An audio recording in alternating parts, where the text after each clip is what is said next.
हम लोग श्रीमद् भागवतम के तीसरे स्कंद के 5वें अध्याय के 39वें श्लोक को देख रहे हैं। हम लोगों ने कल सुना था कि देवता जो तत्वों की सृष्टि भगवान ने करी, उनके नियामक देवता नानात्व के कारण अर्थात विभिन्न प्रकार के तत्वों के आपस में मिश्रण न होने के कारण अपने को सृष्टि के कार्य करने में असमर्थ देख रहे थे और उन्हें भगवान से प्रार्थना करना शुरू किया। प्रांजलय, तो प्रोचुः प्रांजलय, हाथ जोड़कर मनोहारी स्तुतियां भगवान से करी। तो स्वाभाविक सी बात है कि प्रश्न होगा कि क्या स्तुतियां करी। तो ये स्तुतियां हम इस अध्याय के अंत तक सुनेंगे। पहली स्तुति है देवताओं की, मेरे पीछे बोलिए। देवा ऊचुः, देवा ऊचुः, इसको क्या होता है? नमामते देव पदारविंदम प्रपन्नतापोपशमात पत्रम। नमामते देव पदारविन्दं प्रपन्नतापोपशमात् पत्रम्। यन्मूलकेता यतयोञ्जसारो, यन्मूलकेता यतयोञ्जसोरु संसार दुःखं बहिरुत्क्षिपन्ति। यन्मूलकेतायतयोञ्जसोरु संसार दुःखं बहिरुत्क्षिपन्ति। देवा ऊचुः, देवा ऊचुः, नमामते देवपदारविन्दम् प्रपन्नतापोपशमात् पत्रम्। नमामते देवपदारविन्दं प्रपन्नतापोपशमात् पत्रम्। यन्मूलकेता यतयोञ्जसोरो संसार दुःखं बहिरुत्क्षिपन्ति। यन्मूलकेतायतयोञ्जसोरु संसार दुःखं बहिरुत्क्षिपन्ति। नमामते देवपदारविन्दम् प्रपन्नतापोपशमात् पत्रम्। नमामते देवपदारविन्दं प्रपन्नतापोपशमात् पत्रम्। यन्मूलकेता यतयोञ्जसोरु संसार दुःखं बहिरुत्क्षिपन्ति। यन्मूलकेतायतयोञ्जसोरु संसार दुःखं बहिरुत्क्षिपन्ति। नमामते देवपदारविन्दम् प्रपन्नतापोपशमात् पत्रम्। नमामते देवपदारविन्दं प्रपन्नतापोपशमात् पत्रम्। यन्मूलकेता यतयोञ्जसोरु संसार दुःखं बहिरुत्क्षिपन्ति। यन्मूलकेतायतयोञ्जसोरु संसार दुःखं बहिरुत्क्षिपन्ति। बोलिए। देवा ऊचुः, देवा ऊचुः, नमामते देवपदारविन्दं प्रपन्नतापोपशमात् पत्रम्। नमामते देवपदारविन्दम् प्रपन्नतापोपशमात् पत्रम्। यन्मूलकेतायतयोञ्जसोरु संसार दुःखं बहिरुत्क्षिपन्ति। यन्मूलकेता यतयोञ्जसोरु संसार दुःखं बहिरुत्क्षिपन्ति। देवताओं ने कहा, हे प्रभु, आपके चरणकमल शरणागतों के लिए छाती के समान है, जो संसार के समस्त कष्टों से उनकी रक्षा करते हैं। सारे मुनिगण उस आश्रय के अंतर्गत समस्त भौतिक कष्टों को निकाल फेंकते हैं। अतएव हम आपके चरण कमलों को सादर नमस्कार करते हैं। देवाऊचु अर्थात देवताओं ने कहा, हे देव विभु सर्वसमर्थ, प्रपन्न ताप उपशमम आतपत्रम, जो प्रपन्न हैं, जो आपके शरणागत हैं, उनके ताप अर्थात आध्यात्मिक, आदि भौतिक, आदि दैविक तापों को उपशमित अर्थात शांत करते हैं।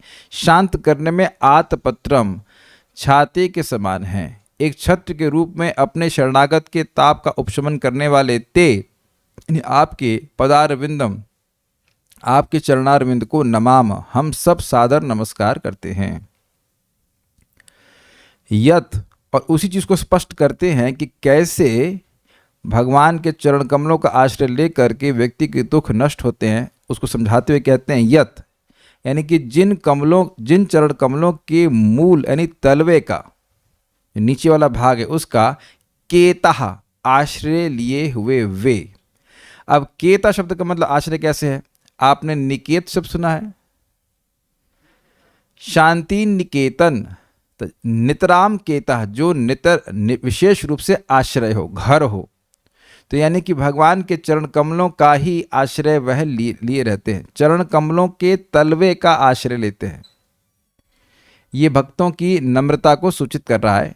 किसी की केवल चरण ही नहीं, चरण के ऊपर भी नहीं, चरण के तलवे मतलब एकदम नीचे भगवान के चरणों में वह रहते हैं, तो उसी को अपना आश्रय बनाए हुए हैं। भगवान के चरण कमल का मूल जिन भक्तों के लिए आश्रय है वे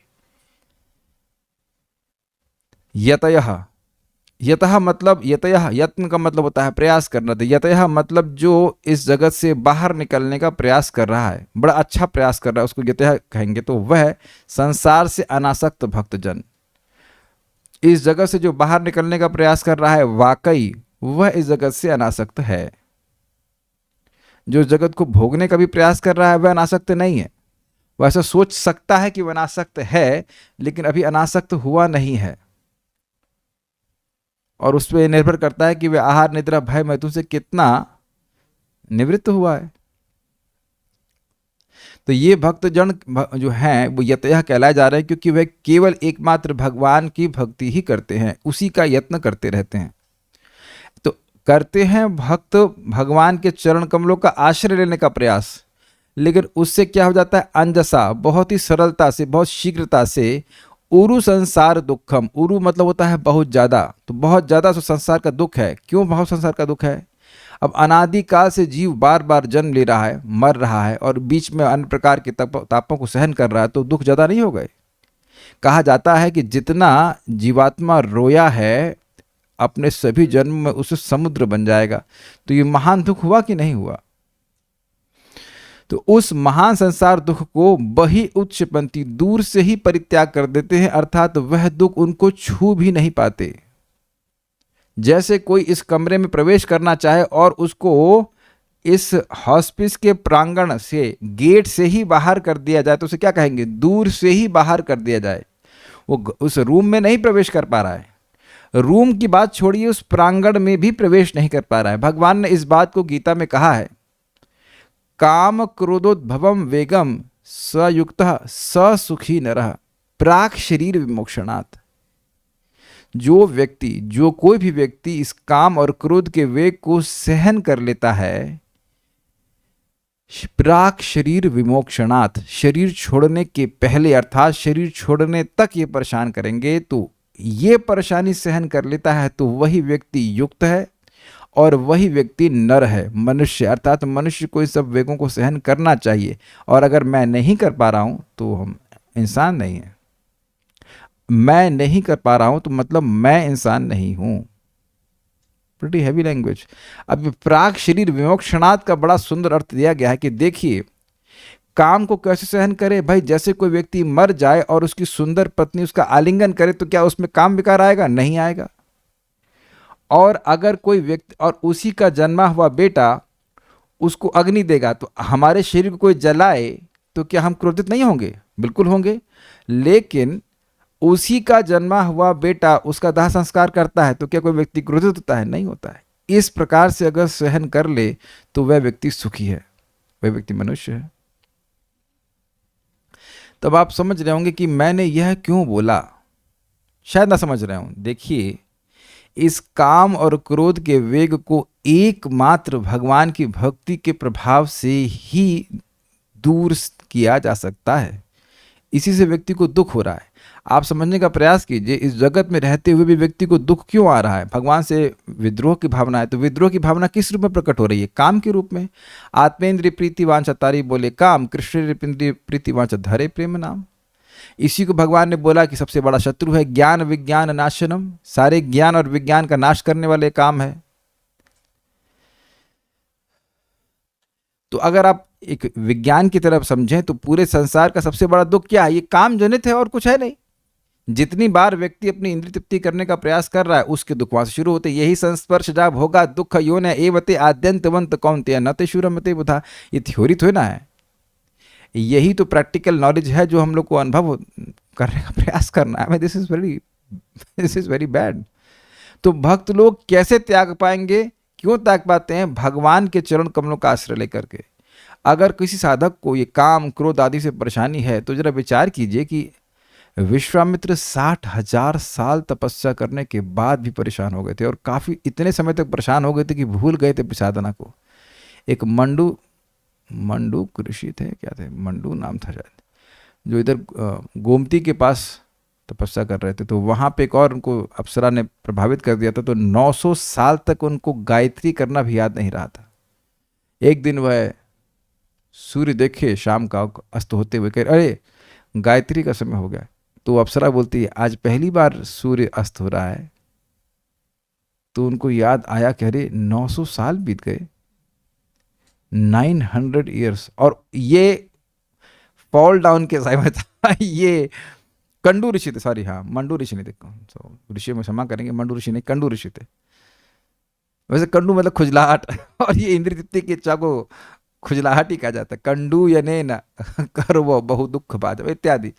तो अब बात यह है कि जो व्यक्ति भगवान के चरण कमलों का आश्रय लेता है तो भगवान उसको इन तापों से मुक्ति देते हैं। तो अब प्रश्न भक्त लोग करेंगे, प्रभु जी हमारे ताप तो अभी नष्ट नहीं, हमारा तो काम नष्ट नहीं हुआ। बहुत सारा काम तो नष्ट हो गया ना, बहुत सारी चीज़ों की तो इच्छा पहले जिसमें हम लोग रचे पचे रहते थे वो तो इच्छा अब नहीं आती है, और बाकी जो बची हैं वह भी भगवान की भक्ति के द्वारा धीरे धीरे नष्ट हो जाएगा। लेकिन बहुत सुंदर बात है, बही उत्क्षिपंती, दूर से ही परित्याग कर देते हैं। मतलब जैसे कि बारिश हो रही है तो अब छाता ऊपर लगा हुआ है तो पानी नहीं टच करता, वो तो दूर से इधर फैल जाता है ना। तो अब जो बारिश है उसको तो नहीं रोका जा सकता है, लेकिन छत्र लगा लेते हैं तो हम लोग जरूर बच जाते हैं व्यक्तिगत रूप से, और जो लोग छाता लगा लेते हैं वो बच जाते हैं व्यक्तिगत रूप से, और व्यक्तिगत रूप से बच जाते हैं तो सामूहिक रूप से भी बच जाते हैं। क्या मेरी बात समझ में आ रही है? मैं बच गया और आप बच गए, और ये भी बच गए और आप सब लोग बच गए बारिश से, तो सामूहिक रूप से भी बच गए ना। लेकिन छाता तो व्यक्तिगत लगा रखा है ना। तो भगवान की शरण हम हर किसी व्यक्ति को व्यक्तिगत रूप से लेनी है। हर कोई अपने से जब करता है कि दूसरे को बोल देता तो मेरा 8 माला कर दो, ऐसा कभी नहीं सोचते ना।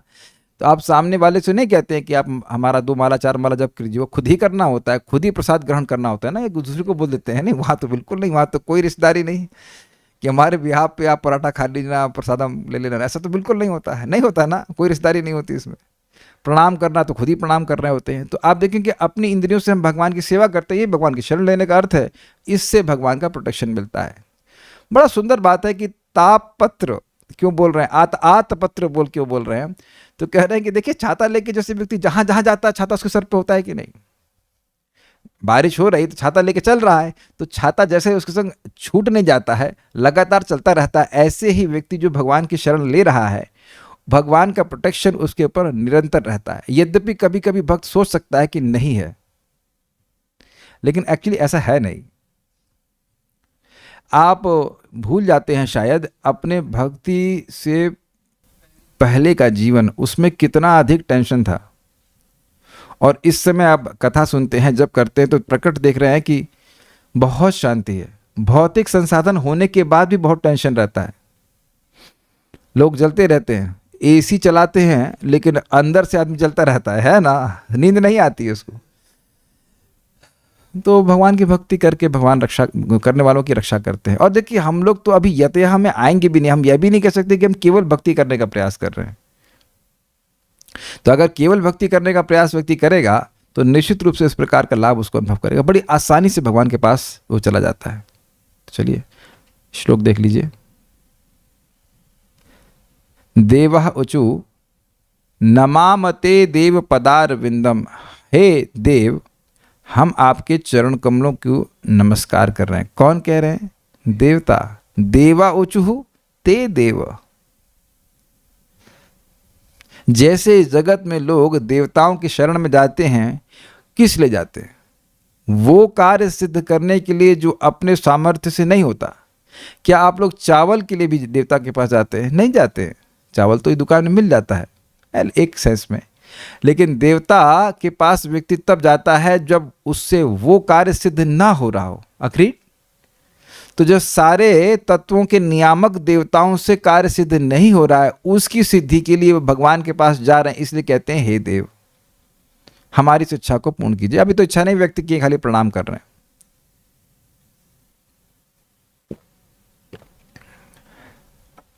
एक बड़ी सुंदर बात है, टीका में कही गई, यहीं बता रहा हूं को। भगवान विभु हैं, जैसे पिछले श्लोक में कहा गया, उन्हें किसी से कुछ चाहिए नहीं।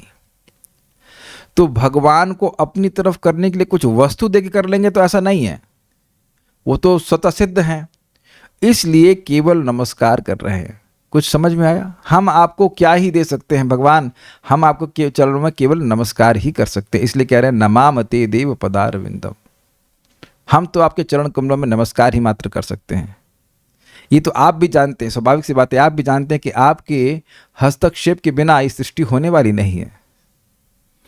हम भी तो हुए हैं आपकी वजह से ही, ये तत्वों का निर्माण भी तो भगवान की इच्छा से ही हुआ है। तो इसके आगे भी जो कथा है वो आप ही पूरी करेंगे, हम लोग नहीं कर सकते हैं। हर सृष्टि में इसी प्रकार से होता है।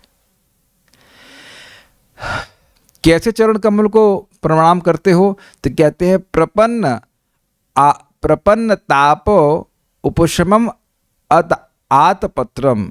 जो आपके प्रपन्न हैं, जो आपके शरणागत हैं, उनके तापों को उपशमन के लिए आप छत्र समान है। फिर एक प्रश्न हो जाएगा भाई, नहीं अभी प्रश्न नहीं होगा, तो अभी प्रश्न होगा अगले भाग से।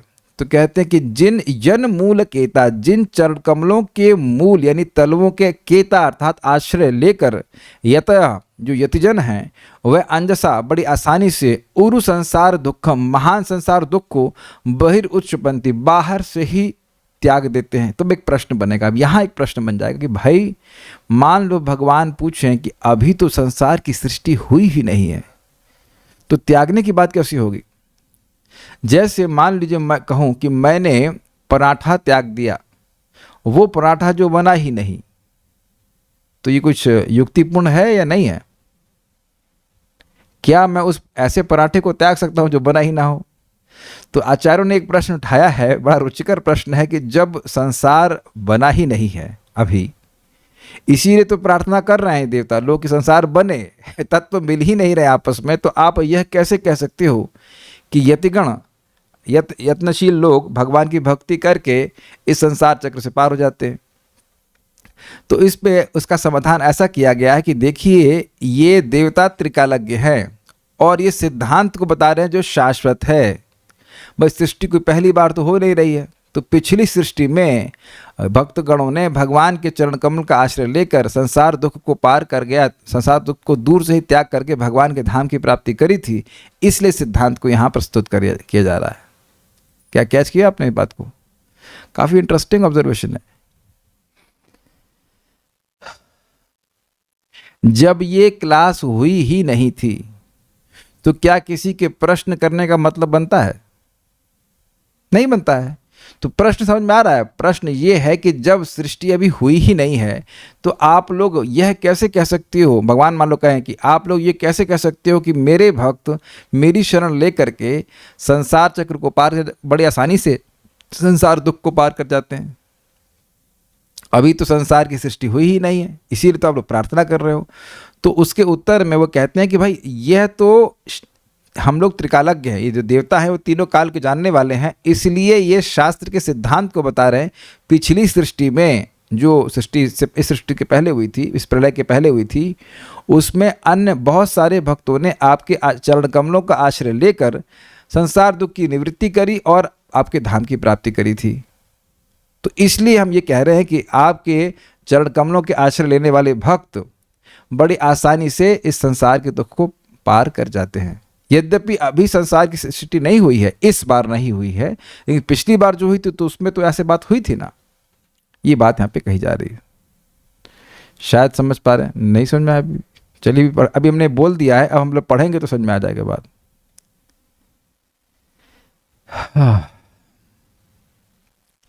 परस्पर में मैं बड़ा हूं इस प्रकार की भावना के कारण एक दूसरे से नहीं मिल पाने के कारण विश्व के कर्मों के करने में असमर्थ होते हुए निर्विण्ण होकर देवताओं ने भगवान श्री हरि की स्तुति करी। अब ये बड़ा रुचिकर पॉइंट है। वे आकाश, वहां बात आई थी पिछले श्लोकों में, अवर अवर आवरम, एक तत्व अवर है यानी निम्न है और एक तत्व श्रेष्ठ है, और जैसे वायु तत्व है उसमें 2 गुण अधिक हैं, तो कहेगा मैं अधिक गुणवान हूँ, मैं तुम्हारे आश्रय में कैसे रहूं। तो जैसे यहाँ पे लोग कोऑपरेशन नहीं करते आपस में उसी तरह से तत्वों का आपस में कोऑपरेशन नहीं था। पृथ्वी कहती थी मैं 5 गुणों से युक्त हूँ, मैं तुम्हारे आश्रय में, मैं तुमसे मिल के क्यों चलूँ। जल ने कहा नहीं, मैं वायु से बड़ा, मैं अग्नि से बड़ा हूँ। अग्नि कहती नहीं, मैं तुमसे पहले ही आई। तो इस तरह से किसी में कम गुण, किसी में ज़्यादा गुण। भाई अग्नि में यह गुण है कि वो पहले आई, और जल में यह गुण है कि उसमें एक रस गुण अधिक है। तो इस तरह से आपस में झगड़ा कर लिया इन लोगों ने ये कहने का तरीका है कि इन लोगों ने आपस में झगड़ा कर लिया कि हम श्रेष्ठ तुम श्रेष्ठ।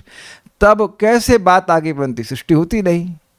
देखिए जैसे कोई लीडर है तो उसके अंतर्गत बहुत से लोग होते हैं, लेकिन वो सभी एक लेवल पे नहीं होते हैं, लेकिन सबको एक सूत्र बांधता है कि हम इस लीडर के अंडर में हैं। समझ आई? जैसे कि आप आर्मी को देखो, आर्मी का एक व्यक्ति है, कमांडर मान लीजिए है, तो उसके अंडर बहुत सारे लोग हैं, तो वो बहुत सारे लोग अलग अलग पोजीशन पे हैं, लेकिन सभी लोग उस व्यक्ति की बात मानते हैं। आप मेरी बात समझ रहे होंगे। और अगर वह कमांडर ना हो तो सब लोग कहें नहीं मैं ये हूं मैं वो हूं, तो आपस में झगड़ा करके कोई किसी की बात नहीं मानेगा और कार्य बनेगा नहीं। Is it okay? जैसे कि डॉक्टर होता है, सीनियर डॉक्टर है, मान लीजिए ऑपरेशन कर रहा है, तो उसके संग बहुत सारे असिस्टेंट्स हैं जो कि आपस में ऊपर नीचे हो सकते हैं ज्ञान के क्षेत्र में या स्पेशलाइजेशन के अर्थ में, लेकिन फिर भी सब डॉक्टर के हिसाब से चलते हैं। अच्छा तुम लोग 1 चम्मच दो, तुम ये दो, चम्मच नहीं सॉरी चाकू दो चाकू दो, ये दो वो दो इत्यादि। या कुकिंग कर रहे हैं, वहाँ भी कोई हेड कुक है, बाकी लोग असिस्ट कर रहे हैं। तो आप समझ रहे हैं इस तरह से कि हर व्यक्ति, हर तत्व भगवान के अधीन है। तो अब आपस में तो निर्णय कर नहीं पा रहे थे कौन किसके अंदर चले, तो अब सृष्टि हुई नहीं, इसलिए निर्विण्ण हो गए। निर्विण्ण मतलब हताश, हताश मतलब कोई होप नहीं है, नहीं कुछ नहीं हो सकता। निर्विण्ण शब्द हमने भगवद गीता के 6 अध्याय में सुना था। यस, निर्विण्ण चेतसा, हार करके ना, अनिर्विण्ण चेतसा। साधना कैसे करनी चाहिए भाई? ये जो मेरे हृदय की भोग इच्छा है वो समुद्र के समान है, और जैसे चिड़िया एक अपने मुख से एक बूंद पानी का निकाले उस समुद्र को फिर इधर जमीन पे गिरा दे, तो अब कितने समय में समुद्र खाली होगा? कोई काउंटिंग नहीं है। तो मान लो इतना भी समय लगे तब भी मैं साधन भजन नहीं छोड़ूंगा। इसे कहते अनिर्विण्ण, योगो अनिर्विण्ण चेतसा। तो निर्विण्ण मतलब थक जाना, ना अब हमसे कुछ नहीं होगा। तो इसी तरह लोग थक गए कि हमसे तो कुछ होगा नहीं, अब भगवान श्री हरि की स्तुति कर रहे हैं, क्योंकि अनीशा, वह सृष्टि कार्य करने में असमर्थ अपने को मान रहे थे, तो अब भगवान श्री हरि की स्तुति कर रहे हैं। निर्विण्ण समझ में आ गया? नहीं समझ में आ रहा है, नहीं कैसे कार्य करेंगे तो आदमी हताश हो जाता है, उसको आशा नहीं रहती कुछ कर पाऊंगा, तब वह एक सुपीरियर व्यक्ति की शरण लेता है। जैसे मैंने आपको बताया, इस जगत में व्यक्ति देवताओं के पास तभी जाता है जब समझता है कि वह अपनी शक्ति से कार्य को नहीं कर पाएगा। निर्विण्ण समझ में आ रहा है? जब आदमी सोचे कि भाई हमारे सामर्थ्य से नहीं होने वाला है, तो पिछले श्लोकों में कहा गया था कि अनीश हैं, वह कार्य करने में समर्थ नहीं हो रहे थे, इसलिए भगवान की शरण में जा रहे हैं। तो इसीलिए कह रहे हैं कि आपस में कोई ऊंचा है कोई नीचा है, ये भावना करके वो लोग समर्थ नहीं हो पाए, सब मिलकर कार्य नहीं कर पा रहे हैं, तो अब निर्विण्ण होकर के, हार करके भगवान श्री हरि की स्तुति कर रहे हैं। समझ आ गया? ठीक है। भगवान अपने शरणागतों के तापों के उपशमन में छत्र के समान कार्य करते हैं। उसका हेतु देवता कहते हैं कि आपके चरणों को ही अपना आश्रय बनाने वाले यतिजन महान सांसारिक दुखों को उसी तरह से त्याग देते हैं जिस तरह से अपने घर में आया हुआ पथिक मार्ग के श्रम को त्याग देता है। थोड़ा समझने का प्रयास कीजिए। देखिए, भगवान के चरण कमलों को ही अपना आश्रय बनाना का मतलब क्या है? आश्रय का क्या अर्थ है? माइक में बताइए। जहाँ सुख की प्राप्ति और दुखों की निवृत्ति। यस, तो भगवान के चरण कमलों को ही अपना आश्रय बनाना, अर्थात भगवान के चरण कमलों से ही मुझे सुख मिलेगा और इसी से मेरे दुखों की निवृत्ति होगी। अर्थात भक्ति करके ही मैं सुखी हो सकता हूँ और किसी कार्य से मैं सुखी नहीं हो सकता, इसी से मेरे दुखों की निवृत्ति होगी। ये चीज़ तो स्वाभाविक है जीव में, इस प्रकार की इच्छा, सुख की प्राप्ति और दुख की निवृत्ति। लेकिन समझने का प्रयास कीजिए, जो मिक्स्ड डिवोटी है वह ऐसा नहीं होता है। वह कभी कभी वह भक्ति भी करता है और फिर सोचता है कि नहीं, केवल भक्ति से तो ना सुख मिलेगा, कुछ भोग भी करूंगा उससे मुझे सुख प्राप्ति होगी। तो ऐसे व्यक्ति की बात नहीं कर रहे हैं, क्योंकि भोग कर, जहां भोग होगा वहां दुख तो आना ही है। हीट को टच करेंगे तो अग्नि हीट मिलेगी, ताप तो मिलेगा ही, है ना। तो यहाँ यतयः मतलब जो भगवान की भक्ति के अलावा कोई कार्य करते ही नहीं, चाहे मन से, चाहे वाणी से, चाहे शरीर से। अब यद्यपि मैं इस स्तर पर हूँ नहीं, लेकिन जब श्रीमद् भागवतम को सुनते हैं तो हमारे हृदय में ऐसा यति बनने की इच्छा इम्प्लांट हो जाती है। अगर सुनेंगे ही नहीं तो हम अपने आप को महान भक्त मानते रहेंगे, यद्यपि हम हैं नहीं। इस प्रकार का यति होना बहुत बड़ी बात है। यहाँ केवल व्यक्ति भक्ति ही कर रहा है और भक्ति में ही अपने सुख को देखता है और कहीं नहीं। बहुत बड़ी बात है ये। बेसिकली तो ये जीवात्मा की स्वरूपगत स्थिति है। मछली पानी में ही सुख देखती है और पानी में ही दुख की निवृत्ति देखती है, पानी के बाहर नहीं जाती है ना। तो मछली का पानी के बाहर सुख ढूंढना पागलपन है, लेकिन क्या करे, मैं पागल हूं। मतलब बद्धजीव तो पागल है ही ना, और मैं भी बद्धजीव हूं। ये स्वीकार करना चाहिए कि मैं पागल हूं। Whenever I am पागल, whenever I want to gratify my senses, I am पागल। मछली जल की रानी है, जीवन उसका पानी है, तो हम लोग मछली की तरह जल में ही सुखी रह सकते हैं और किसी तरह से रह ही नहीं सकते हैं। But we are programmed otherwise. तो धीरे धीरे करके वो डी प्रोग्रामिंग होती है। तो जिन्हों की डी प्रोग्रामिंग हो गई है वो अब माया की शरण लेते ही नहीं, माया के किसी भी प्रलोभन में ये विचार नहीं करते कि मैं इससे सुखी हो जाऊंगा। तो ऐसे व्यक्ति बहुत दूर से ही दुखों को त्याग देते हैं, अर्थात दुख उनका स्पर्श ही नहीं कर पाते। जैसे अब धूप कितनी भी हो, लेकिन अगर छाता आपके पास अच्छा है तो वो दूर से हट जाती है, वो टच नहीं कर पाती, स्पर्श नहीं कर पाती ना। ऑलमोस्ट लेट्स से इतना गैप, 3-4 फीट के गैप से ही वो दूर हो जाती है और निरंतर दूर रहती है। छाता नहीं यूज करते हैं ना आप। छाता जैसे आप लगाते हैं, सब तरफ धूप है तो आपके पास छाया आ जाती है कि नहीं, दूर हो जाती है कि नहीं। तो उसी तरह से बोलना है। नोट, भगवान के चरण कमल छत्र के रूप में तो कार्य करते ही हैं, साथ ही भक्तों के अभिष्ट को पूरा करते हुए प्रकाशमान है, इसलिए उनको देव कहते हैं। अब इसका मतलब क्या है, थोड़ा सा जल्दी दीजिए। देव मतलब वह व्यक्ति जो बहुत प्रकाशमान हो। देव का मतलब होता है द्योतमान, चमकीला। आप लोगों को ये अंडरस्टैंडिंग होगी ही कि कोई देवता है तो वो बहुत तेजस्वी होता है। इस जगत में होते नहीं कोई लोग ज़्यादा, लेकिन अगर कोई व्यक्ति बहुत तेजस्वी होता है, बहुत उसके शरीर से तेज प्रकट हो रहा होता, तो हम लोग कह भी देते हैं कि वो तो देवता जैसे लग रहे हैं। तो देवता की अंडरस्टैंडिंग है ही हमारी कि देवता के शरीर से कुछ ज्योति निकल रही होगी। ये समझ रहे हैं ना बात। तो ये देव का अर्थ ही होता है द्योतमान, अर्थात जो बहुत चमकीले हों, प्रकाशमान हों। तो भगवान के चरण कमल छत्र के रूप में तो कार्य करते ही हैं, भक्तों के अभिष्ट को पूरा करने के लिए प्रकाशमान है। वो चरण कमल चमक रहे हैं और ये बात भक्तों को चमक रही है कि भगवान के चरण कमल यानी भगवान हमारी इच्छित अभिष्ट वस्तुओं को प्रदान करेंगे, तो इसलिए उनको यहाँ पे देव कहा गया। ठीक है, नेक्स्ट देखिए, जब हमें अपने कार्य की सिद्धि के लिए कोई साधन ना दिखे तो क्या हम साधन के लिए अंधकार में हैं या नहीं हैं?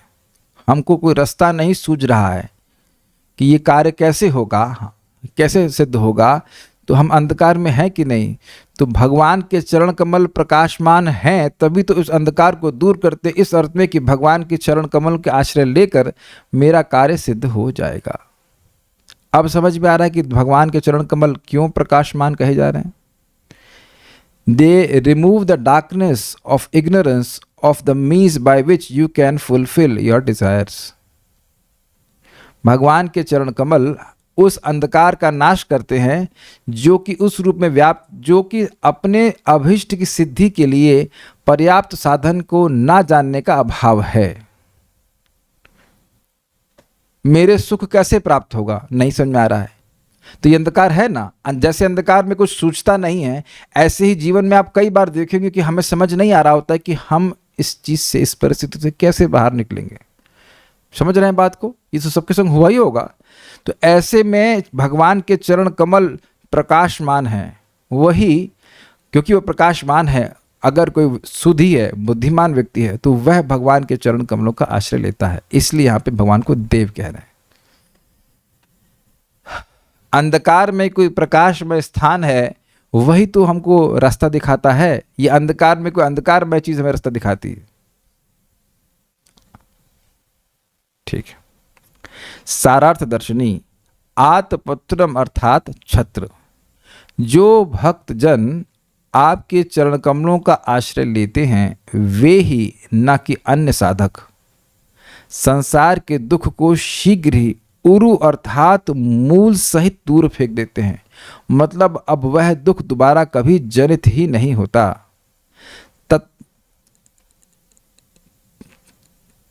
तथा नहीं होना चाहिए, यहाँ पे यथा होना, यथा ना, जैसे जोंक को बलपूर्वक शरीर से दूर फेंक दिया जाए तो वह पुनः वापस नहीं आती। ये क्या एग्जाम्पल है? जोंक क्यों बोल रहे हैं? आप देख रहे हैं कि भाई अब नहा रहा है, पानी में कुछ है, तालाब में जनरली ऐसा होता है ना, तो वहां जोंक चिपक जाती है। तो अब जोंक चिपक गई तो उसको पकड़ करके आप फेंक दिए, तो अब वो उड़ करके तो नहीं आ जाएगी आपके पास। इसलिए एग्जाम्पल को दे रहे हैं। अब एक भक्त कह रहे हैं जोक का मतलब क्या होता है? It's not joke, joke, joke ये जोक नहीं है, ये जोक, इंग्लिश में इसको लीच कहते हैं, जो खून चूसती है। बड़ा अच्छा शब्द दे रहे हैं। अब आप समझ सकते हैं मतलब कभी चिपकी हो तो समझ सकते हैं कि बहुत अच्छा बोल रहा है राजकुमार प्रभु कि जल्दी निकलती नहीं है। देखिए सब लोग बोलना शुरू हो गए उस दुख का अनुभव किए हैं। तो बहुत, और खून, निरंतर खून पीती रहती है और मोटी होती जाती है। वो खून पीती जाएगी, मोटी होती चली जाएगी। एक भक्त कह रहे हैं, यहाँ पे कह रहे हैं कि ये भी समझ में नहीं आता कि कैसे पकड़ी है। तो खैर जो भी हो, दर्द तो होता होगा। Oh this is interesting. तो राजकुमार प्रभु इस राज की बात बता रहे हैं कि यह भी नहीं मालूम चलता है कि खून पी रही है। दिस इज वेरी इंटरेस्टिंग, क्योंकि इस जगत को दुखालय कहा जाता है, जहां दुख तो हैं लेकिन ये छुपे हुए हैं। व्यक्ति सोच रहा है कि मैं अपने प्रयासों से ये इस दुख की निवृत्ति कर लूंगा, बस इतना थोड़ा एडजस्ट कर लूं मैं और सुखी हो जाऊंगा। क्या इसको स्वीकार कर रहे हैं? दुखालय है लेकिन, और दुख होता भी है, लेकिन कुछ छुपा हुआ सा लग रहा है। ऐसा है कि मतलब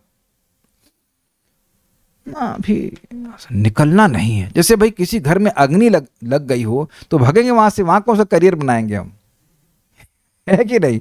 लेकिन कहीं ना कहीं है, कहीं ना क्या, हर कहीं यही देख रहे हैं लोग, करियर बना रहे हैं। ये है उसकी चिंता, इसकी चिंता, इस जगत से बाहर निकलने की चिंता तो नहीं है। तो बड़ा सुंदर एग्जाम्पल दिया कि जोंक लीच है, वो खून तो पी रही है लेकिन अब समझ नहीं आ रहा है कि वो खून पी रही है।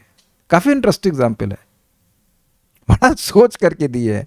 हाँ, हमें तो कभी जोक नहीं पकड़ी है, ना हम चाहते हैं कि पकड़े, लेकिन ये एग्जाम्पल बड़ा सुंदर दिया है कि चिपक जाती और छुड़ाए नहीं छूटती है। बड़ा मुश्किल है। तो ये मुश्किल की दृष्टि से और चुपके चुपके खून पीने की दृष्टि से उसको बलपूर्वक दूर फेंक देंगे तो अब वो आपके पास उड़ करके तो नहीं आएगी। तो कह रहे हैं कि उसी प्रकार से भगवान की शरण लेकर के भक्त लोग इस संसार रूपी दुख को मूल से ही फेंक देते उठा करके, नहीं मिलता दोबारा। देखिए ये बात तो अपने जीवन में आप देख रहे हैं। अब मैं अपनी बात करूं तो कुछ इच्छाएं बिल्कुल खत्म हो गई हैं और कुछ इच्छाओं से भी हम संघर्ष कर रहे हैं। अभी तो संघर्ष चल रहा है। तो जो इच्छा खत्म कर दिए हैं वो तो जागृति नहीं हो रही है। और ना मैं चाहता हूँ जागृत हो, मैं अहंकार से नहीं बोल रहा हूँ, मैं भगवान का ये तरीका है प्यूरिफिकेशन का। This gives me amazing hope कि भाई जो इच्छा समाप्त कर दिए तो वह हमेशा के लिए समाप्त कर दिए। ये आप लोगों के संग भी कोई ना कोई होगा इस प्रकार की कुछ इच्छाएं जो एकदम मतलब स्वप्न भी नहीं आता, उन स्वप्न में भी वो इच्छा नहीं आ सकती। This gives me lot of hope कि यही भागवतम पढ़ते रहना चाहिए, भक्ति करते रहना चाहिए। और अन्य भक्तों के हृदय में हम देखते हैं कि जो इच्छा मेरे हृदय में है वो उनके इच्छा है ही नहीं। तो इसका मतलब है कि उनका और प्यूरिफिकेशन हो चुका है। हर व्यक्ति अलग अलग क्रम पे है। जिन चीज़ों से मैं परेशान हो जाता हूँ उससे वह नहीं परेशान होते, जिन चीज़ों से अन्य चीज़ लोग परेशान होते उससे मैं नहीं परेशान होता। मतलब सभी लोग अलग अलग चेतना के लेवल पर हैं, उससे नीचे नहीं जा रहे हम लोग। जिस स्तर पे वहाँ संघर्ष हो रहा है, मैं अपनी बात कर रहा हूँ और आप लोग की बात भी शायद कर रहा हूँ, उससे नीचे नहीं जा रहे हैं और भक्ति करने धीरे धीरे प्रगति हो रही है। आप समझ पा रहे हैं? एक बार जो इच्छा भगवान ने समाप्त कर दी वो उदित नहीं होने देते फिर वो अगर नलस कोई हमसे अपराध हो जाए तो एक बड़ी बात है, वो अलग बात है, लेकिन ऐसे हम समान भक्ति का जीवन जिएंगे तो उसको समाप्त ही कर देते हैं। तो इसी अर्थ में कि भाई जोग दूर चली गई तो वापस दोबारा नहीं आने वाली।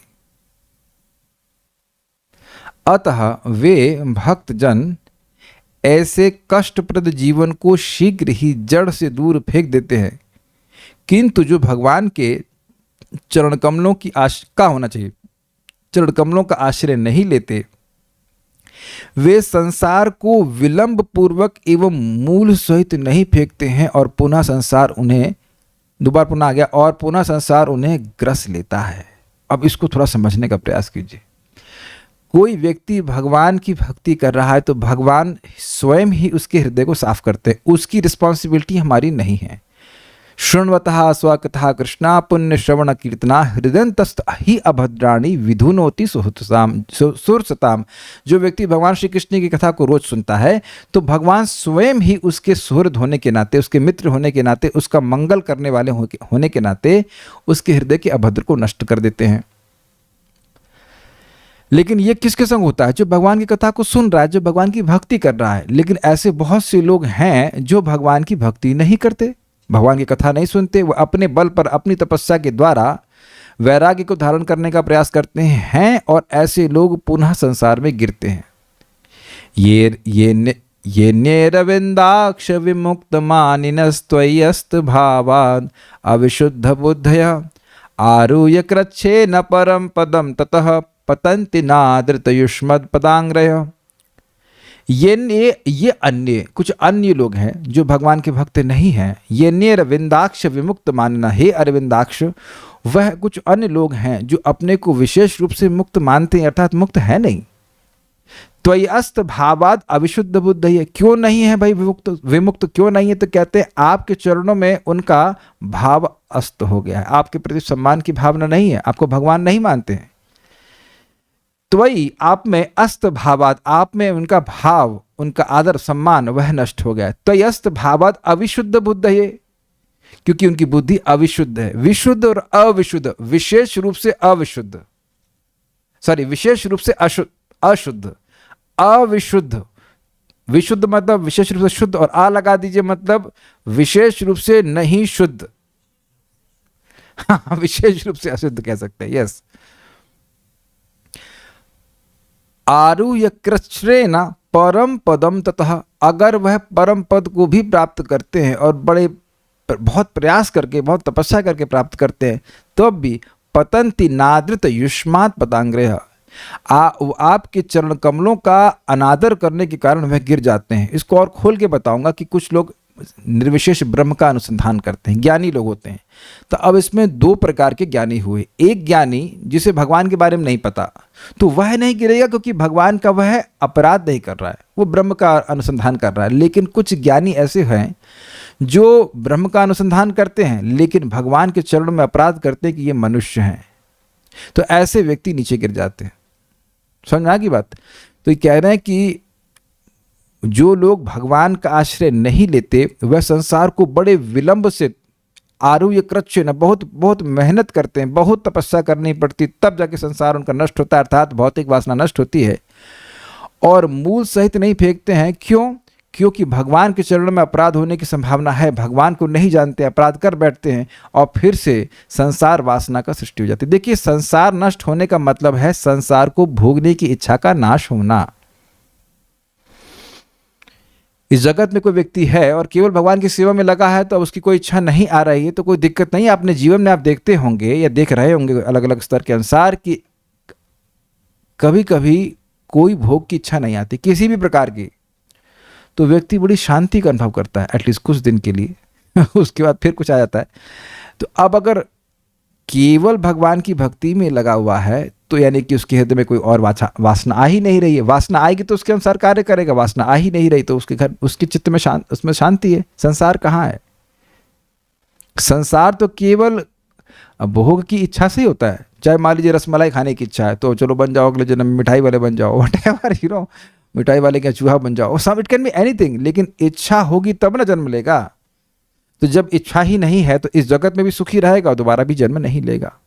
लेकिन इन लोगों के केस में जो भगवान की भक्ति नहीं करते उनके मन में वासना बन जाती। इसीलिए प्रभुपाद कहते हैं कि यह लोग यद्यपि कहते हैं कि संसार के बाद कुछ नहीं है, जगत के बाहर कुछ नहीं है, सब शून्य है, या फिर ये जगत पूरा स्वप्नवत है, भ्रम है, लेकिन इसी जगत में वह हॉस्पिटल खोलने लगते हैं। जब ये पूरा जगत स्वप्न जैसा है तो आपके हॉस्पिटल खोलने का क्या मतलब है? इसमें इसका मतलब है कि उस स्वप्न को तवज्जो दे रहे हैं, महत्व दे रहे हैं। तवज्जो मीन्स सिग्निफिकेंस, इंपॉर्टेंस। अब उर्दू भी जानते हैं, ठीक है। यह बात समझनी चाहिए कि यद्यपि जैसे एग्जाम्पल आप देख लीजिए विश्वामित्र का, 60,000 साल तपस्या किए लेकिन भक्ति नहीं किए। इसको एक और उदाहरण से आप समझ लीजिए कि मान लीजिए कि 5 मुख वाला सर्प है और उसके आपने गर्दन से कस के पकड़ा हुआ है, तो जैसे ही हाथ जरा सा ढीला होगा तुरंत कोई ना कोई फन मार देगा वो। लेकिन अगर उस सांप के दांत ही तोड़ दी जाए तब अब कितना भी डांस करे, फूक फूक करता रहेगा, लेकिन वह कुछ जहर नहीं डाल पाएगा। उसी प्रकार से भगवान की भक्ति करने के द्वारा इंद्रियों के दांत ही टूट जाते हैं। अच्छा, जीव तुमको खाना है, चलो प्रसाद खाओ, कितना खाओगी? इतनी वैरायटी है प्रसाद खाने के लिए, कोई दिक्कत ही नहीं है। तो आप देख रहे हैं ना, सुनना चाहती हो, कान है, कृष्ण कथा सुनो, आंख भगवान के रूप को देखो। तो इस प्रकार से दांतों का जो इंद्रियां रूपी सर्प हैं उनके दांत ही टूट जाते हैं, वह कुछ प्रभाव नहीं दिखा पाते भक्त के ऊपर। और बड़ी सुंदर बात सुनी थी, बड़ी सुंदर बात हमने अपिचित सुंदराचार्य वाले श्लोक में सुनी थी कि भाई देखो, जैसे कोई भक्त है वो काम क्रोध आदि के द्वारा हार जाए, कुछ परेशान हो, लेकिन वो कैसा है? वो वैसे एक क्षत्रिय की तरह जो युद्ध कर रहा है, युद्ध में बाण लग गया लेकिन उसका मतलब यह नहीं है कि वह हार गया और इसने युद्ध करना छोड़ दिया। तो आप देखेंगे अपने जीवन में व्यक्ति काम क्रोध आदि के प्रभाव में पड़ जाता है, लेकिन ऐसा नहीं कि उसकी कथा सुनने की रुचि ही समाप्त होगी, वो कथा सुनना ही नहीं चाहे या जप करना ही नहीं चाहे। ये समझ रहे हैं? तो ठीक है, इंद्रियां परेशान कर सकती हैं कुछ समय तक, स्पेशली प्रारंभ में हम लोगों को, लेकिन अब ऐसा नहीं कि भक्ति के प्रवाह को रोक ही देंगी। और ऊपर से हमारे दयालु भगवान भी हैं जो जान रहे हैं कि इंद्रियां कठिन है, इंद्रियाणी प्रमाथीनी हरंती प्रसवम बना। वो जानते हैं कि भक्त संघर्ष कर रहा है, एट ही इज हैप्पी कि भक्त कम से कम संघर्ष तो कर रहा है। हाँ, जख्मी हुआ है लेकिन ये नहीं कि वो मर गया, मर नहीं सकता है। बड़ी अच्छी बातें यहाँ पे लिखी हैं, ठीक है। यह इसलिए हमको बहुत बड़ी शिक्षा ये ग्रहण करनी है, चाहे कितना भी माया में हो, क्लास में आना है ना। और माया से एनओसी लेने की जरूरत नहीं है। क्या मैं आपको एनओसी लेकर के नो ऑब्जेक्शन सर्टिफिकेट लेकर क्लास में जाऊं? भैया तुम रुको, तुमने सुबह से परेशान किया, अभी हम क्लास कर ले, उसके बाद आपको दिखेंगे, अभी नहीं देख रहे, क्लास के समय आना है। This is very very nice. नहीं तो माया कभी एनओसी देने वाली नहीं है, और भगवान तो कभी ऑब्जेक्शन करते ही नहीं है। क्या आपको लगता है भगवान कभी ऑब्जेक्शन करेंगे कि आप भागवतम क्लास में आए, क्यों आए? Hear this again, will Krishna ever object to you और coming to Bhagavatam class? Hear it again, will Krishna object to your chanting of Hare Krishna and hearing of Bhagavatam and taking of prasad ever? बहुत गंभीर बात बोल रहा हूं मैं। क्या भगवान आप सोचते हो कि ऑब्जेक्ट करेंगे कि तुम भागवतम में नहीं आ सकते, तुमने ऐसा पाप कर दिया है, तुम इतने भोग में लिप्त हो गए इत्यादि? ये भगवान तो कभी नहीं कहते हैं। हम अपने से सोचने लगते हैं कि हम इतने पतित हो गए कि अब हमारे लिए कोई होप नहीं है।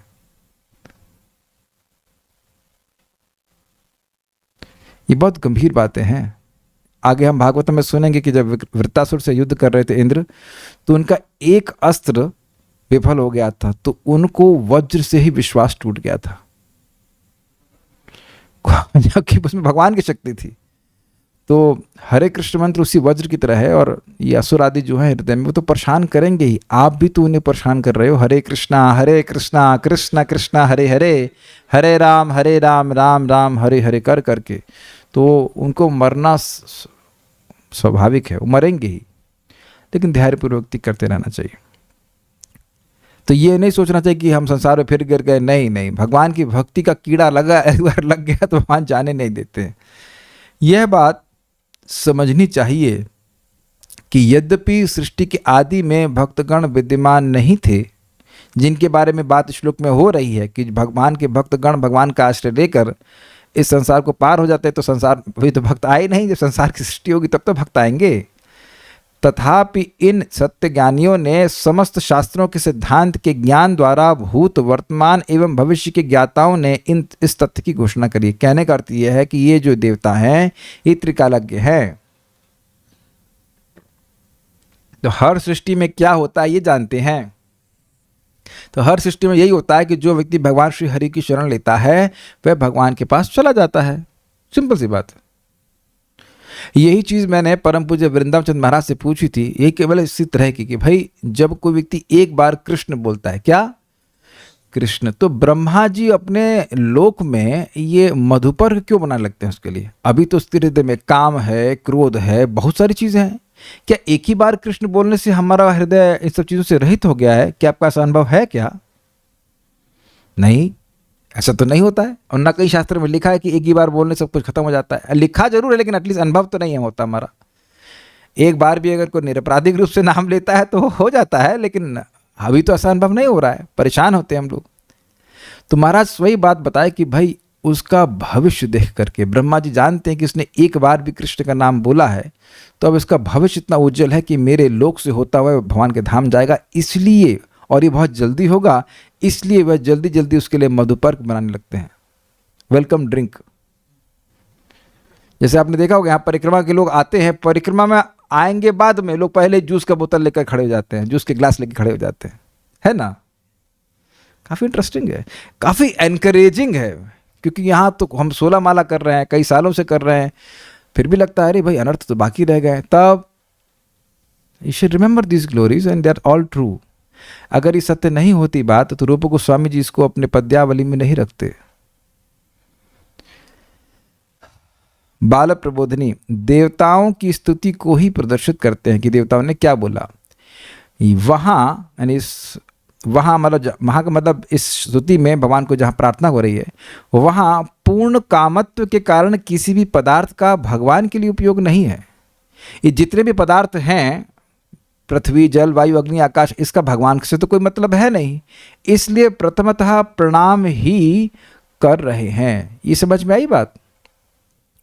भगवान को तो कुछ चाहिए नहीं, तो भगवान को कुछ अपनी तरफ लेने के लिए वह कोई वस्तु प्रदान करेंगे ऐसा नहीं है। केवल शरण ही ले सकते हैं, नमस्कार ही कर सकते हैं, ताकि भगवान उन पर दया करें।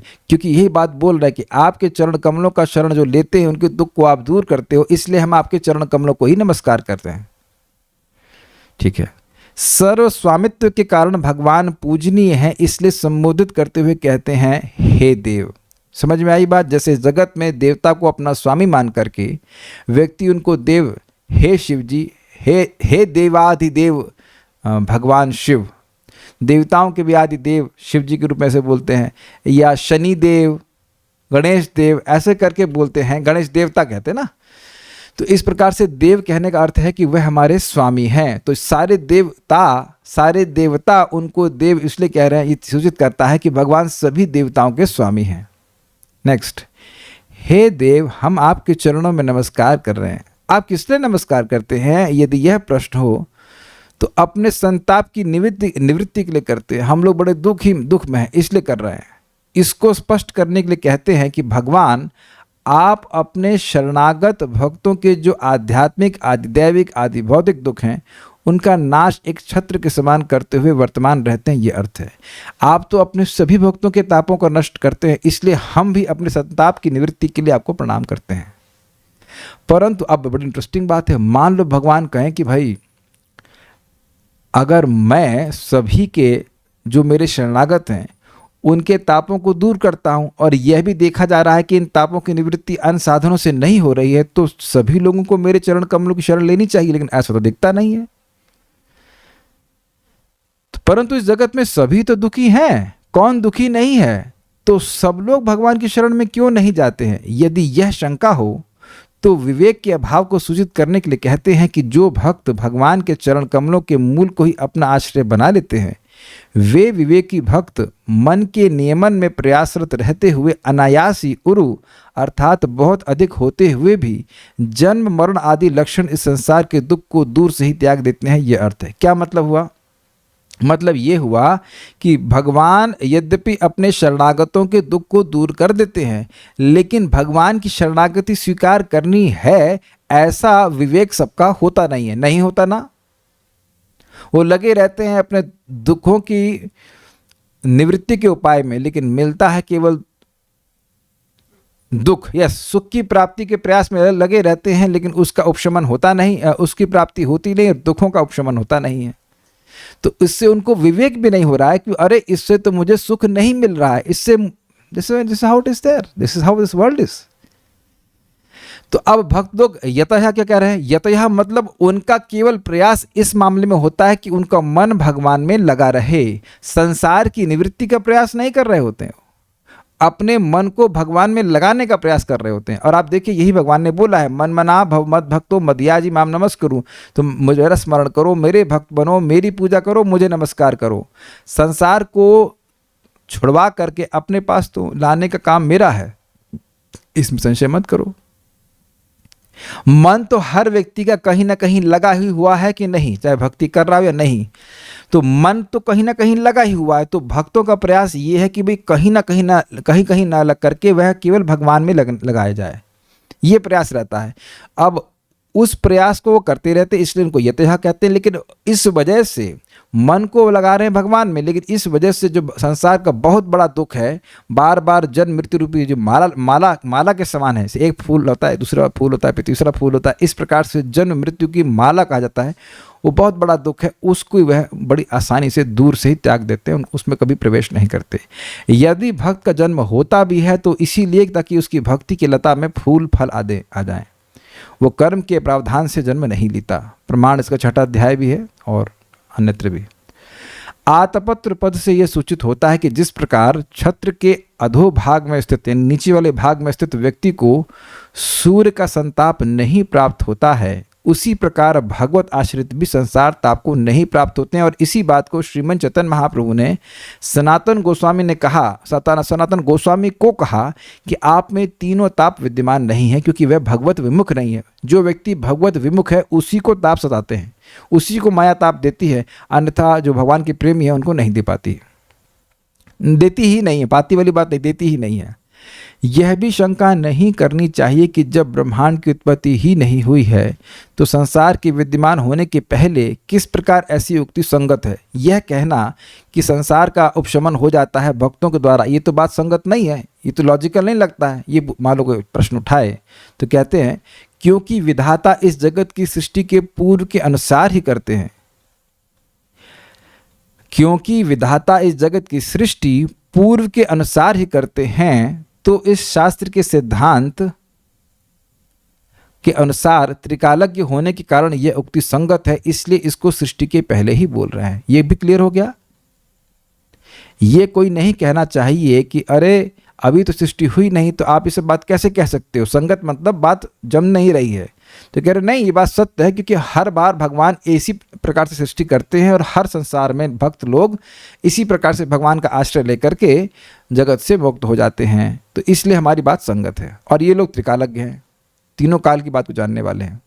तात्पर्य ऐसे अनेक साधु संत हैं जो पुनर्जन्म तथा अन्य समस्त भौतिक कष्टों पर विजय पाने के प्रयास में लगे रहते हैं, किंतु इनमें से जो लोग भगवान के चरण कमलों की शरण ग्रहण करते हैं वे बिना कठिनाई के ऐसे सारे कष्टों को पूरी तरह उतार फेंक सकते हैं। प्रमाण है हम सब लोग। जो भक्ति का साधन हमको बताया गया है वह कष्टप्रद नहीं है। देखिए, ऐसे भी लोग हैं जो गर्म तेल के अंदर बैठ के मेडिटेशन कर रहे हैं, और उससे क्या मिलता होगा पता नहीं। और तो वैसे ताप है ही, और ऊपर से और तेल लगा के ताप करो। या और भी बहुत से लोग करते हैं, अपने बाल उखाड़ते हैं। कितना टाइम बर्बाद होता है ना इसमें। हमें दर्द तो होता भी है शरीर में, उसका क्या प्रयोजन है? कुछ नहीं। यही प्रयोजन हो सकता है कि अपने को थोड़ा देह से अलग देख पाए, बस। बालों को छिलवा लीजिए, वो ठीक है, आसान है ना। उसमें बालों को उखाड़ने से क्या मतलब हुआ? सिद्धि मिल जाती है उनके। अरे कुछ भी उसे मतलब क्या होता है? कोई भी सिद्धि हो, ये तो बेवकूफ़ी की सिद्धि है ना। मूर्खता है कि नहीं? नाई के पास आजकल क्या 50 रुपये रेट चल रहा है, 50 रुपये शेव कर देता है, खत्म। Is it not? इससे अनर्थ तो नहीं ना स्टूडेंट? अहंकारी बन रहा ना अपना कि मैं बहुत तपस्वी हूं। कहीं लिखा है कि वैकुंठ की प्राप्ति होती है, वैकुंठ में तो कोई अपने बाल नहीं काट रहा है। Is it not? तो आप देख सकते हैं कि इस प्रकार की कठिनाइयों के बिना ही व्यक्ति भगवान की प्राप्ति कर लेगा। प्रभुपाद जी से यहीं पे वृंदावन की बात है, बोल रहे थे ये लोग यही सब ब्रह्मवादी सब ये सब करते रहेंगे कि अब ब्रह्म है क्या नहीं है, और फिर प्रभुपाद एक रसगुल्ला लिए भगवान को अर्पित तो खा गए। उससे कहते हैं कि हम लोग भगवान का प्रसाद ग्रहण करके ही भगवान के पास चले जाएंगे, और ये बात इनको नहीं समझ में आएगी कभी। फैक्ट। हम लोग के लिए भी अविश्वसनीय है ना, प्रसाद खा करके। तब मायाम जयमहि, निश्चित ही आपकी माया को विजय प्राप्त कर लेते। और यह लोग भगवान के जो भक्त नहीं है, वो प्रसाद तो जीवन भर में कभी खाए नहीं होंगे, है ना। भगवान तो माया है ना, तो माया का प्रसाद क्या खाना है? ये सब बातें हैं। अन्य लोग जो विविध प्रकार के दिव्य कार्यों में लगे रहते हैं ऐसा नहीं कर सकते। This is very interesting. अन्य लोग जो विविध प्रकार के दिव्य कार्यों में लगे हैं दिव्य कार्यों में, लेकिन भक्ति नहीं है। भोग के कार्य में भी नहीं लगे हैं, लेकिन भक्ति नहीं कर रहे हैं, तो वह प्राप्त नहीं कर पाएंगे। ज्ञान मार्ग और ये सारे मार्ग जो है ये मोक्ष नहीं प्रदान कर पाएंगे।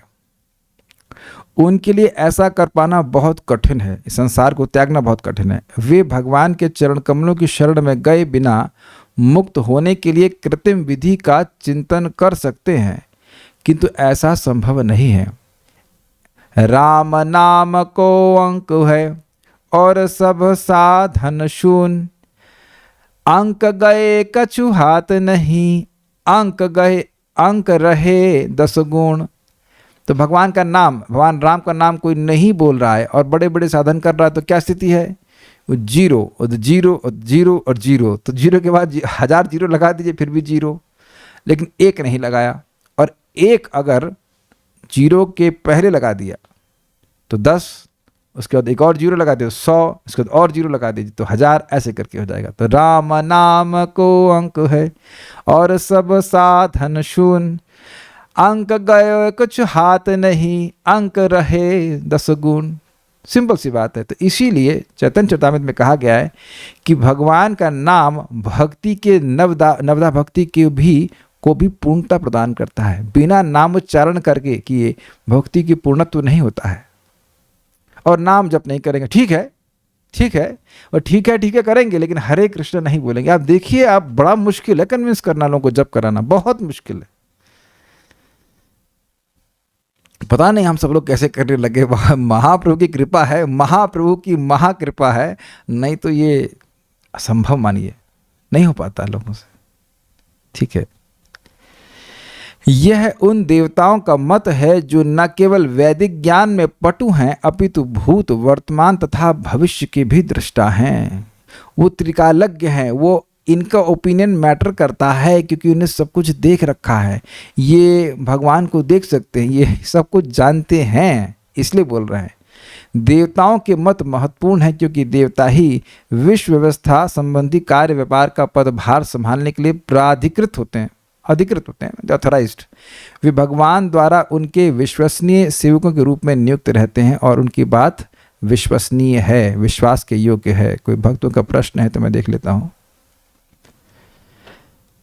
इतने बड़े बड़े ऋषि मुनि आदि के काम इच्छा नहीं खत्म हो पाई तो हम कलयुगी गृहस्थ की कैसे होगी? हम तो उनके आगे कुछ भी नहीं है। तो पहली चीज़ तो ये स्वीकार करें कि हम लोग उनके आगे कुछ नहीं है, और दूसरी, हम लोग के आगे एक लगा हुआ है बोनाफाइड कलयुगाइट। तो पहली चीज़ अपने हृदय में इस नम्रता से स्वीकार करें कि हम लोग कलयुगी जीव हैं। कैसे हम भगवान चैतन्य महाप्रभु की कृपा के बिना हमारा उद्धार होगा? पहले ये नम्रता आना बहुत जरूरी है। वो चाहे गृहस्थ हो चाहे अनमैरिड हो, ये सब बातें जब तक व्यक्ति भगवान का नाम आश्रय नहीं लेता है, कथा का आश्रय नहीं लेता है, तब तक वह इस सब चीज़ों से मुक्त हो ही नहीं सकता, कितना भी प्रयास कर लें। तो ये आपकी बात है, ये हमारी अयोग्यता ही सबसे बड़ा अस्त्र है कि भाई महाप्रभु, भाई नहीं, हे महाप्रभु, आपकी कृपा, हे श्रील प्रभुपाद, आपकी कृपा के बिना अपना तो कोई चांस नहीं है, हम तो नीचे ही गिरेंगे। और इसीलिए जीव गोस्वामी जी कहते हैं कि कलयुग में नम्र होना आसान है कि क्योंकि योग्यता ही नहीं है कोई, और यही सबसे बड़ी योग्यता है कि भाई कोई अपने में योग्यता ना माने। और लेकिन विश्वास रखना चाहिए ना कि कली दोष निधे राजन अस्ति ही एक महान गुणा कीर्तनाद एव कृष्णस्य मुक्त संग परम व्रजेत। कलयुग दोषों की खान है, लेकिन एक बहुत बड़ा गुण है कि केवल कृष्ण का कीर्तन करने मात्र से व्यक्ति सारी आसक्तियों से मुक्त होकर भगवान के धाम को चला जाएगा। रोग बड़ा है तो दवा भी तो भगवान की कृपा से बहुत ज़्यादा है। भगवान का नाम है, भगवान के भक्तों का संगत।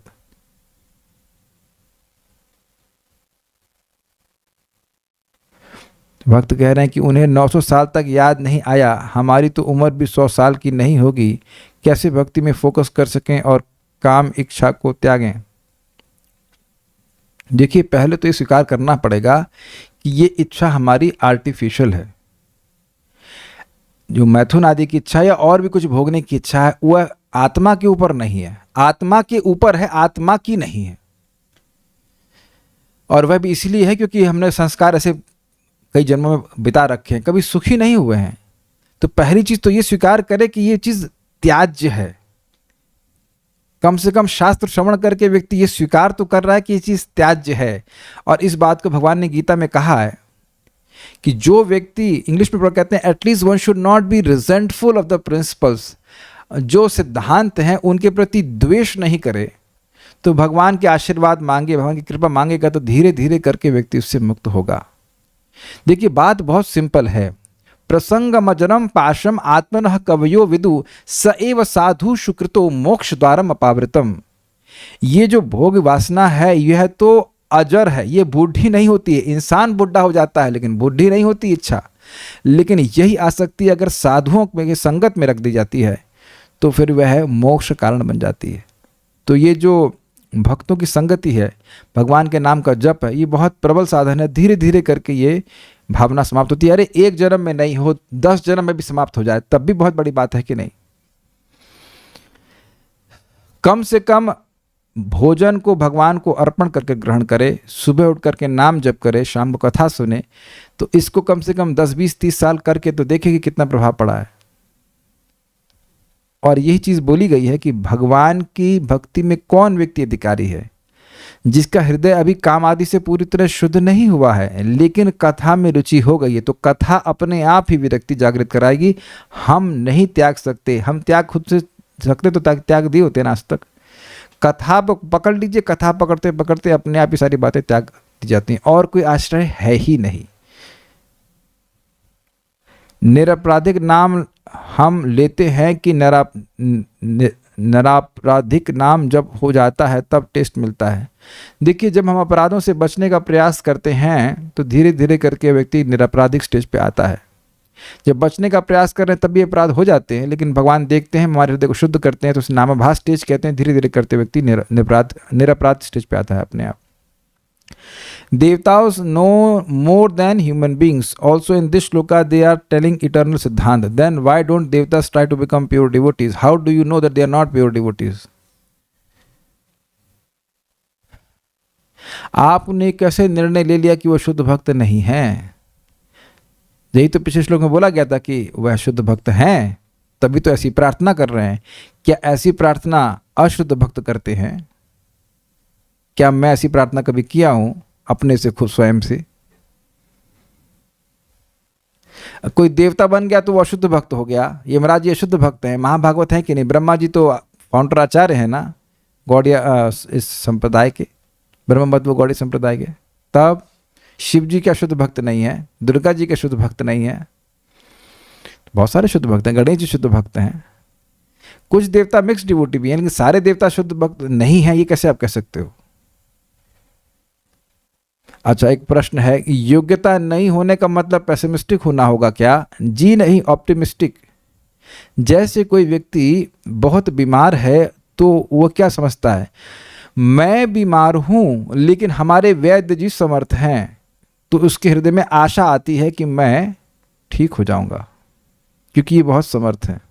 और इसको अन्य लोग भी बोलते हैं, अरे भैया हमें तो कैंसर था, हमें तो ये था, हमें तो वो था, फिर भी वैद्य जी ठीक कर दिए। तो नम्रता का मतलब है कि मैं पतित हूं लेकिन भगवान समर्थ हैं, दयालु हैं, वे मेरा उद्धार कर देंगे।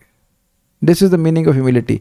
केवल अपने को निम्न देखते रहेंगे तो हम लोग नेगेटिव जोन में चले जाएंगे, डिप्रेशन में चले जाएंगे। लेकिन भगवान की ओर देखना, अपनी ओर देखेंगे तो अपना उद्धार नहीं दिखेगा, लेकिन भगवान की ओर देखेंगे तो उद्धार ही दिखेगा। That will give us hope. और कोई प्रश्न भी है? अगर नाम जब करते टाइम भगवान की लीला याद हो, याद जो सुने हैं और कृष्ण बुक में पढ़े हैं वो याद आती है तो क्या ये ऑफेंस? नहीं। हरि नाम महिमा सुनने पे भी भौतिक आसक्ति बनाए रखना अपराध है? हाँ है। तब तो बीज आप कीजिए और बोलिए भगवान क्या करूं, मैं आसक्ति बनाए रखा हूं, इसको हटाइए आप। मैं कुछ नहीं कर सकता। बोलिए, कुछ कह रहे हैं आप? हरे कृष्ण प्रभु जी। प्रभु जी, आपने बोले विवेक जिन लोगों को नहीं मिल रहा है वो लोग भगवान की भक्ति में नहीं आ रहे, और फिर उसके बाद भी चर्चा हुई कि मतलब जैसे हम लोग भक्ति में आए हुए भगवान जी की असीम कृपा से, तो जिन लोग को विवेक नहीं मिल रहा, क्या उन लोग को भगवान इच्छा से प्रदान नहीं भाई, अभी उनकी स्वीकृति नहीं बन रही है। और भक्तों के संगति होती है तो वो तुरंत स्वीकार भी नहीं करते हैं।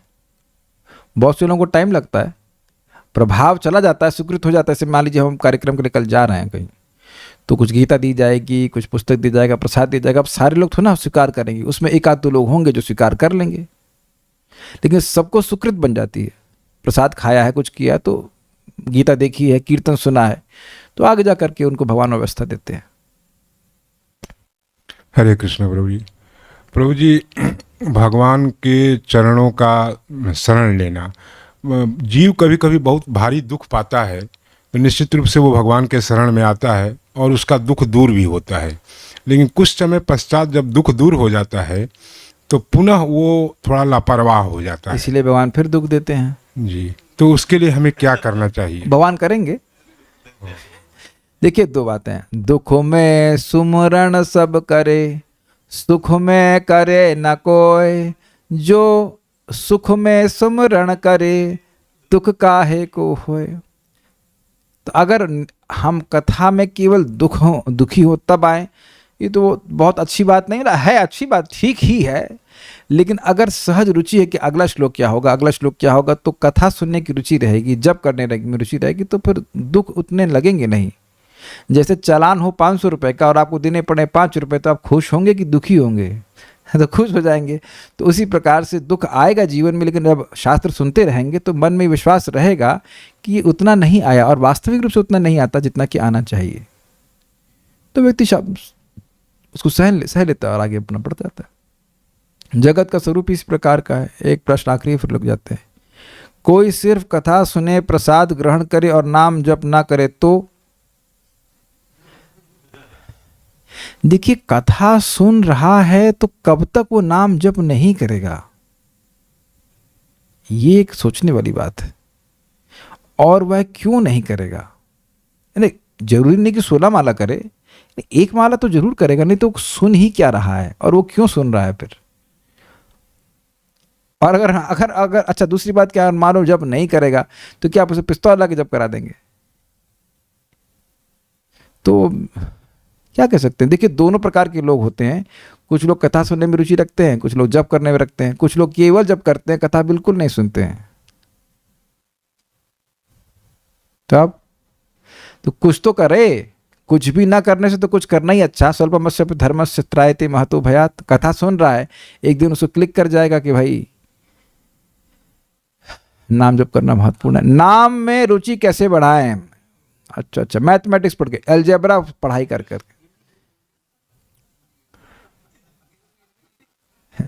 एक हम आज रिसर्च किए कि भाई आज, अब ये लौकिक बात है लेकिन इसका लिंक है इससे, कि ये लोग सोयाबीन क्यों खाने शुरू कर दिए, सोयाबीन चंक्स। तो मैं रिसर्च किया कि जब पहले इंट्रोड्यूस किया गया था तो भारतीय लोगों ने रिजेक्ट कर दिया था कि उसमें टेस्ट ही नहीं था, तो उसको फ्री दिया गया और फिर लोगों ने इसको खाना शुरू किया तो उसमें अब टेस्ट हो गया। मैं उसका प्रमोशन नहीं कर रहा हूँ, उसको अच्छा चीज़ नहीं है, लेकिन मैं बोल रहा हूँ कि मेरा थोड़ा जिज्ञासु प्रवृत्ति है, तो मैं रिसर्च करता ये आया कैसे, क्यों आया, कैसे आया और लोग कैसे खाना शुरू कर दिए। ये भारतीय उत्पादन तो है नहीं, तो लोग जो है उसकी रुचि प्राप्त। हाँ बिल्कुल, एग्जाम्पल चाय का भी एग्जाम्पल ऐसे, चाय फ्री बांटी गई, अब लोग सब चाय चाय कर रहे हैं। सर्वस्व चायम हृदय सन्निविष्ट, सभी के हृदय में चाय पीने की इच्छा हो गई है। तो पॉइंट यह है कि जो चीज़ का टेस्ट आप चाहते हो उसको बार बार स्वीकार करने से टेस्ट आता है कि नहीं। स्वाभाविक सी बात है, मान लीजिए कोई आपने फल खाया ही नहीं है, तो नहीं खाने से तो रुचि नहीं आ जाएगी। तो बार बार जप करने से, एकाग्रता से जप करने से, आदर पूर्वक अनुदिनम रोज जप करे और आदर पूर्वक जप करेगा तो अविद्या का नाश हो जाएगा और नाम रूप गुण लीला आदि सभी के प्रति रुचि होगी। जैसे जिस भक्त ने प्रश्न किया है उसकी सहज कथा में रुचि है, कि हम देखते हैं कैसे अपना बिल्कुल सजग होकर के क्लास सुनते हैं। तो अगर मैं आपसे पूछूं या आपसे कोई व्यक्ति पूछे कि प्रभु जी कथा में रुचि कैसे होगी, मान लीजिए मैं जूनियर डिवोटी हूँ, मानी क्या लीजिए मैं हुई जूनियर डिवोटी, मैं आपसे पूछ रहा हूँ कि हे प्रभु आप ये बताइए कथा में रुचि कैसे होगी। कथा में नहीं आने से टाइप कीजिए, बताइए।